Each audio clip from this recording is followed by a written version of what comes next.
mga pangarap, panibagong mga pagkakataon. Ang paglipas ng panahon ay hindi maaaring maghintay. At ang pagbabago ay di maaaring kudilan. Hindi na kailangang kumatok sa pintuan pusang bubuk. Sa makabagong panahon ngayon, ay maaari tayo magpadala sa bagsik ng agos ng tubig, pas ng hampas ng hangin. O di kaya'y ilaban natin ang landas na nais natin. Ang pamamaalam ay pagbabalik tanaw, pagbubuha at pag-ayon sa nakaraang minsang itinagdiwang. O di minsang itinagsinagpis. Malaala ng kahapon, nahuhubog sa ating Kaming kabataan ay nakikiisa sa aming pamilya.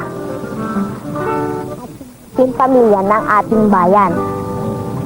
Upang magbigay pugay sa nakaraan at sumaludo sa hinaharap. At ako, kami, tayo ang magsasama na mamaalam sa huling paglubog ng haring araw. Hindi ako nalulungkot. Dapat nang ipagdiwang ang bagong kabanatang ito ng ating buhay. Ito ay masayang pamamaalam.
Sa tuwing hahaplos ang init ng araw sa dalampasigan, ito'y nagbabadya ng isang panibagong pakikipagsapalaran, panibagong paghamon, panibagong pag-asa.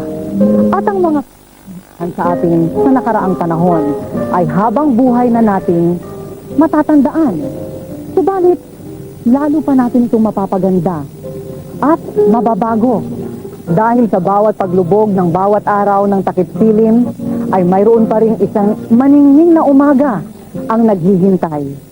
At sa pagsapit ng bagong milenyong ito, sama-sama po nating masdan ang mga huling sinag ng haring araw sa espesyal na paghahandog ng Balitang K at ABS-CBN sa The Last Sunset, Paalam, 1999.